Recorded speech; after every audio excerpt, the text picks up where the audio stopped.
Friends, আসসালামু আলাইকুম। আমি Jasimuddin Khandakar check update tech news চ্যানেলের পক্ষ থেকে আপনাদেরকে জানাচ্ছি ওয়েলকাম। আজকের ভিডিওতে আপনাদের সাথে শেয়ার করব how to use alignment, text direction and cell margin in MS Word. অর্থাৎ এমএস ওয়ার্ডের মধ্যে আমরা কীভাবে অ্যালাইনমেন্ট, টেক্সট ডিরেকশন এবং সেল মার্জিন ইউজ করতে পারি, আজকে আমরা সেই বিষয়টা দেখব। এখন আমাদের এই কাজটা করার জন্য প্রথমে আমরা কী করতে হবে, আমাদের এমএস ওয়ার্ড থেকে আমাদের যে ডকুমেন্টের কাজটা করবো সেই ডকুমেন্টটা ওপেন করার পরে সেখানে কি আমাদের যদি টেবিল তৈরি করা থাকে তাহলে আমরা সেই টেবিলও করবো, না হলে টেবিল তৈরি করে নিতে হবে। তো এখানে আমার একটা টেবিল তৈরি করা আছে। বাস টেবিল তৈরি করার পরে এখানে আমাদের এই টেবিলের ভিতরে যদি কার্সর থাকে তাহলে আমাদের এখানে কি এই যে টেবিল টুলসের মধ্যে ডিজাইন আর লেআউট নামে দুইটা টেপ চলে আসবে। আসলে আমরা এই যে লেআউট অপশন থেকে এই যে অ্যালাইনমেন্টের এই কাজগুলো আমরা দেখবো। যদি আপনার এখন কার্সরটা টেবিলের বাইরে থাকে, টেবিলের বাইরে কার্সরটা থাকলো, তাহলে কিন্তু আমাদের এখানে আমাদের যে ডিজাইন আর লেআউট টেপ ধরে কিন্তু নাই। সেই ক্ষেত্রে আমরা টেবিলের ভিতরে কার্সর রাখার পরে বলছি লেআউট থেকে এই যে অ্যালাইনমেন্টের মানে লেআউটের পুরো বিষয়গুলো চলে আসছে। এখন এখান থেকে এই অ্যালাইনমেন্টের এই কাজগুলো ছাড়াও কিন্তু কিভাবে এখান থেকে আমাদের লেআউটের এই যে বাকি যে বিষয়গুলো আছে এই সমস্ত বিষয়গুলোর উপর কিন্তু আলাদা আলাদা ভিডিও আমার চ্যানেলে দেওয়া আছে, চাইলে আপনারা ওই সমস্ত ভিডিওগুলো আমার চ্যানেল থেকে দেখতে পারেন। তাহলে এখন থেকে আমাদের অ্যালাইনমেন্টের কাজগুলো করার জন্য আমরা কি করব, এখান থেকে ধরুন আমাদের এই যে রোয়ার যে সাইজটা দেওয়া আছে, এখান থেকে রোয়ার যে ইটা সাইজটা আমরা একটু বড় করে নিই, মানে হাইটটা বড় করলে আমাদের এই কাজগুলো অ্যালাইনমেন্টের এই কাজগুলো করতে আমাদের সুবিধা হবে। তাহলে আমি এখান থেকে যে কোনো একটা রো আমি ধরুন ইচ্ছা করলে বাড়ানোর জন্য এই যে এখান থেকে হাইট আমি যদি এখানে যাই এই যে এখান থেকে বাড়াইতে পারি, অথবা আপনার এখান থেকে এই যে ও টান দিয়েও আপনি বাড়াইতে পারেন।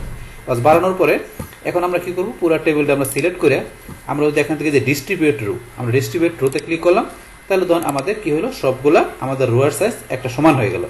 বাস হওয়ার পরে এখন যদি আমরা কি করি, ধরুন এখান থেকে এই যে উপরের যে অপশনগুলো আছে এখানে, এটা বর্তমান আমাদের সেন্টার এটা দেওয়া আছে, এখন অ্যালাইন টপ সেন্টার দেওয়া আছে। কিন্তু আমরা যদি এই যে এইটাই ক্লিক করি, এই যে অ্যালাইন টপ লেফট ক্লিক করি, তাহলে আমাদের এই টেবিলের ডাটাগুলো কি আসবে, আমাদের অ্যালাইনমেন্ট হয়ে কি চলে আসবে, আমাদের টপে লেফট সাইডে চলে আসবে, মানে উপরের আমাদের কি বাম সাইডে চলে আসবে। তো এই যে আমরা এখানে প্রথমে আমরা সিলেক্ট করলাম, করার পর আমরা এই যে এইটাই ক্লিক করলাম, তাহলে আমাদের উপরে মানে আমাদের ডাটাগুলো কি আমাদের এই যে এখানে যে সেলের উপরে আমাদের বাম সাইডে আছে। তো বিষয়টা আরেকটু ক্লিয়ারভাবে বোঝার জন্য আমরা আরেকটু রোটা বড় করে নিই, তাহলে আমাদের সুবিধা হবে বুঝতে। তাহলে পুরো টেবিলটা সিলেক্ট করে আমরা ধরুন এখান থেকে হাইটটা আরও বাড়া নিচ্ছি, এই যে আমরা একটু বেশি বাড়া নিলাম যাতে আমাদের কাজটা আমরা খুব ইজিলি বুঝতে পারি। একটু সাইজ কমাই নিলাম। আর কমানোর পরে এখন ধরেন এখানে কি হলো, এই ধরুন টেবিলের ডাটাগুলো আমরা যখন এটা দিছি তখন এখানে কি হয়েছে, অ্যালাইন টপ লেফট, মানে কি হয়েছে আপনি অ্যালাইন মেরেছে কোথায়, টপে বাম দিকে, মানে ডাটাগুলো দেখেন এই যে উপরে বাম দিকে চলে আসছে। আবার এখানে যদি পুরো টেবিল সিলেক্ট করার পরে আমরা এইটা দেই, তাহলে কি হবে, অ্যালাইন টপ সেন্টার, আমাদের অ্যালাইনমেন্ট কি হবে টপে সেন্টারে। আমরা এটা ক্লিক করলাম, তাহলে দেখেন এখন কিন্তু টপে আছে, আমাদের প্রত্যেকটা সেলের এই যে টপে আছে, আমাদের টপে কোথায় আছে, সেন্টার আছে।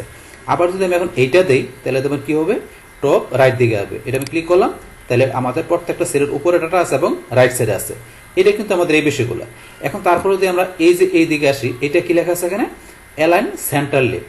এটা কি করবে, আমাদের এই ডাটাগুলো আমাদের সেলের ভিতরে কি করবে, সেন্টারে লেফট সাইডে চলে আসবে। আমি এখানে ক্লিক করি, এখন ধরুন যে কি আমাদের ডাটাগুলো ধরুন যে সেন্টারে আছে, সেন্টারে কোন জায়গায় আছে, লেফট সাইডে আছে। এখন সেন্টারে যদি আমরা মিডলে নিয়ে আসতে চাই তাহলে এই যে এটা ক্লিক করলে অ্যালাইন সেন্টার, এটা ক্লিক করলে দেন আমাদের সেন্টারে মিডল পজিশন চলে আসছে। এখন যদি আমি এইটা দিই তাহলে আমাদের এই ডাটাগুলো মানে টেক্সটগুলো আমাদের এই সেলের মধ্যখানে আছে, কেন মধ্যখানে কোন জায়গা আছে, ডান পাশে আছে। এটা কিন্তু এইভাবে কাজ করে। এখন আমরা নিচের গুলো দিলে কিন্তু আমাদের কি হবে, অ্যালাইন করবে বটম লেফটে, মানে আমাদের ডাটাগুলো এখন নিচে চলে আসবে, আমাদের এই সেলের নিচে চলে আসবে এবং নিচে বাম দিকে চলে আসবে। এই যেমন এটা আমি ক্লিক করলাম, এই দেখেন নিচে চলে আসছে এবং বাম দিকে চলে আসছে। আবার এটা দিলে নিচে মধ্যখানে, এটা দিলে নিচে ডান দিকে। এইভাবে কিন্তু আমাদের অ্যালাইনমেন্টের বিষয়গুলো কাজ করে। তো আপনার যেভাবে প্রয়োজন আপনি এখান থেকে ক্লিক করলে আপনার সেই ডাটাগুলো আপনার এই টেবিলের সেলের ভিতরে সেই ডাটাগুলো এখন আপনারা দেখতে পারবেন, তো এখন রাখতে পারবেন। তো এটা আমরা কিন্তু দেখলাম। তাহলে ধরুন এখান থেকে আমি যে কোনো একটা এতে রাখলাম, ধরুন আমি এখান থেকে এইটা মনে করে রাখলাম, কোথায় রাখলাম, আমি সেন্টারে মিডল পজিশন রাখলাম। বাস, তাহলে আমরা অ্যালাইনমেন্টের বিষয়গুলো জানলাম কি কাজ করে। এবার হচ্ছে আমাদের এখানে কি টেক্সট ডিরেকশন, মানে এখানে আমাদের টেক্সটের ডিরেকশন আমরা এখান থেকে ইচ্ছা করলে চেঞ্জ করতে পারি। কিভাবে, যেমন এখানে আমি কি করবো, শুধু উপরে যে হেডারটা আছে এটা ডিরেকশন আমি চেঞ্জ করবো। তাহলে উপরের আমি রোটা সিলেক্ট করলাম, করার পর আমি যদি টেক্সট ডিরেকশনে ক্লিক করি, মানে এরকম হয়ে গেল, আবার ক্লিক করলাম এরকম হয়ে গেল, আবার ক্লিক করলাম এরকম হয়ে গেল।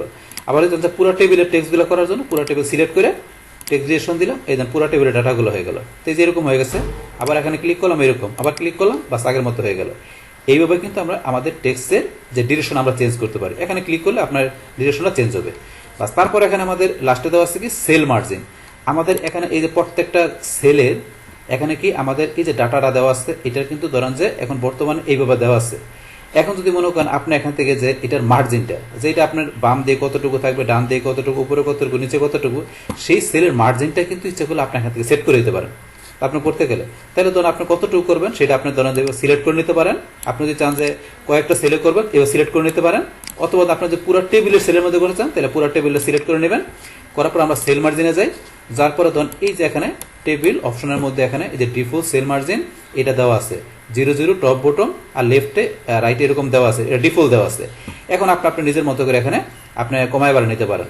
এখন ধরুন এখান থেকে আমি একটু বাড়ায় দিলাম উপর দিকে, এই যে উপর দিকে ধরুন আমি এতটুকু দিলাম, আবার এখানে নিচের দিকে আমি যতটুকু দিলাম এতটুকু দিলাম, আর আমি লেফট রাইট ধরুন এতটুকু রাখলাম। এখন যদি ওকেতে ক্লিক করি তাহলে ধরুন আমার কিন্তু এখানে চেঞ্জ হয়ে গেছে, তো এখানে কিন্তু একটু চেঞ্জ হয়েছে। আবার ধরুন একটা আমি বেশি বাড়াই দিই তাহলে এই জিনিসটা আমরা দেখতে পারবো। ধরুন আমি এখানে যদি দিয়ে দিলাম কত 0.0, আমি দিলাম কত ধরুন এখানে, অথবা আমি 0. ধরুন দিলাম কত 20 দিলাম, টপে দিলাম এটা দিলাম, নিচে দিলাম কত আমি 0.30 দিলাম, একটু বেশি বাড়াই দিলাম। এখন যদি ওকে ক্লিক করি তাহলে দেখেন কিন্তু আমার চেঞ্জ হয়েছে, চেঞ্জটা কিন্তু হলো। এবার আপনি এখানে কমায় বাড়াইতে চেঞ্জ দেখতে পারবেন। তারপর আপনার লেফট রাইটে যা দেওয়া আছে আমরা বাড়াই দিলাম, আবার এখানে রাইটও বাড়াই দিলাম, তারপর ওকে ক্লিক করেন তো এদের লেফট রাইটে চেঞ্জ হয়েছে। আমরা একটু বেশি বাড়াই দিই, মানে এখানে আমরা দিয়ে দিলাম কত, এখন 1 ইঞ্চি দিয়ে দিলাম, দিয়ে ওকেতে ক্লিক করি। এই দেন 1 ইঞ্চি দেওয়াতে কিন্তু আমরা এখানে এই দেখেন বাম দিকে কিন্তু অনেক বেশি ফাঁকা হয়ে গেছে, এই যে বাম দিকে অনেক বেশি ফাঁকা।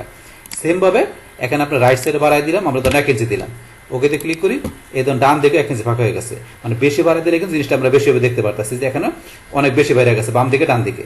সেম ভাবে আপনার যদি উপরে নিচে বাড়াই দেন, এই যে উপরে ধরুন 1 ইঞ্চি দিলাম, নিচে 1 ইঞ্চি দিলাম, দিয়ে ওকেতে ক্লিক করে দেখেন উপরে 1 ইঞ্চি, এই ধরুন নিচে 1 ইঞ্চি হয়ে গেছে, মানে বেশি গ্যাপ হয়ে গেছে। এটা এই বেশি বাড়াতে দিলে কিন্তু বিষয়টা আমরা দেখতে পারি যে অ্যাকচুয়ালি সেলের বিষয়টা এখানে মার্জিন বিষয়টা কিভাবে কাজ করে। আবার এখানে আমরা যাই, যার পরে এগুলো ধরুন আপনার এখান থেকে আবার এখানে কমাই দিবেন, কমাই দিলে আবার আগের মতো সেট হয়ে যাবে। তাহলে এখন ধরুন আমরা এটা ক্যান্সেল করে দিয়ে আবার একটা আন্ডু করে নিয়ে আমরা Ctrl Z প্রেস করি, বাস ধরুন আন্ডু করে আমরা আগের মতো ধরুন বিষয়গুলো নিয়ে আসলাম। নিয়ে আসার পরে এখন ধরুন আমরা সেল মার্জিনে যাই, এগুলো ছাড়াও কিন্তু আমরা এই যে এখানে অ্যালাউ স্পেসিং সেল, আপনারা যদি এই যে সেলের মধ্যে স্পেসিং এর বিষয়তে চান তাহলে আপনারা এখানে ক্লিক করবেন, করার পরে স্পেসিং এতটুকু দেওয়া আছে, আমরা যদি একটু বাড়াই দিই, ধরুন আমরা এতটুকু দিলাম, দিয়ে ওকে ক্লিক করি, তাহলে আমাদের এই যে সেলের মধ্যে স্পেসিং এতটুকু চলে আসছে, এতটুকু। আপনি আরো বাড়াই দিলে আরো দেখতে পারবেন, আপনার আরো বাড়াই দিই, এই যে বাড়াই দিলাম, ওকে ক্লিক করি, স্পেসিং বাইরে গেল, এটা স্পেসিং। তো আপনি এবার সেলের মধ্যে স্পেসিং আপনার ইচ্ছা করলে আপনার যদি প্রয়োজন পড়ে তাহলে আপনারা বাড়ায় কমাই দিতে পারেন। তাহলে আমরা এখান থেকে যে আমাদের আজকের ভিডিওতে কি দেখলাম যে কিভাবে আমাদের এই যে MS ওয়ার্ডের আমাদের ডকুমেন্টে যে টেবিল থাকবে সেই টেবিলের মধ্যে আমরা অ্যালাইনমেন্টের বিষয়গুলো কিভাবে করতে পারি আমাদের টেক্সটের মধ্যে, তারপর টেক্সটের ডিরেকশন কিভাবে আমরা সেট করতে পারি সেটা দেখলাম, তারপর আমাদের এই সেলের মার্জিনের বিষয়গুলো কিভাবে করতে পারি সেই টোটাল বিষয়টা আমি আপনাদের সাথে এখানে কি করলাম শেয়ার করলাম। বাস তাহলে এই আমাদের এখানকার টোটাল বিষয়টা মূলত আমাদের আজকের ভিডিওর। ডিয়ার ফ্রেন্ডস, আমার আজকের এই how to use alignment, text direction and cell margin in MS word, এই ভিডিও যদি আপনাদের কাছে ভালো লেগে থাকে কিংবা এই ভিডিও থেকে আপনারা কিছু শিখে থাকেন, উপকৃত হয়ে থাকেন, তাহলে আমার এই JK আপডেট টেকনোলজি চ্যানেলটি আপনারা সাবস্ক্রাইব করবেন, লাইক করবেন, কমেন্ট করবেন এবং সবার সাথে শেয়ার করবেন। Thanks everybody.